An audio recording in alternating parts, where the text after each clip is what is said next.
आसंताकाली ओडिशा आसुछंती छत्तीसगढ़ उपमुख्यमंत्री विजय शर्मा। आसंताकाली दिनिकिया गस्तरे आसुछंती छत्तीसगढ़ उपमुख्यमंत्री। नवरंगपुर जिले में तांकर माराथन कार्यक्रम रही। संकल्प पत्र कार्यक्रम में से जोगदेवे। काली सकाळे से उमरकोट में पहुंची कार्यकर्ता बैठक में जोगदेवे। परे बणिक बैठक, लाभार्थी सम्मेलनी एवं घर घर जनसंपर्क कार्यक्रम में जोगदेवे छत्तीसगढ़ उपमुख्यमंत्री विजय शर्मा।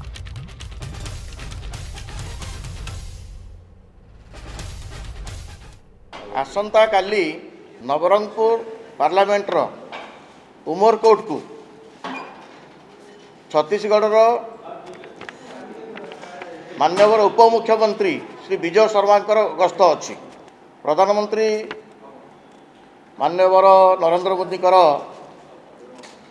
जो विकसित भारतर स्वप्न को साकार करने जो संकल्प पत्र भिन्न भिन्न स्थान संग्रह करा जाउची से उद्देश्य रे गस्त अच्छी।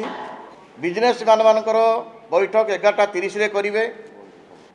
तापरे घर घर जनसंपर्क कार्यक्रम 3-4 वार्ड रे बुलिकी दिन 2टा बेले करिवे।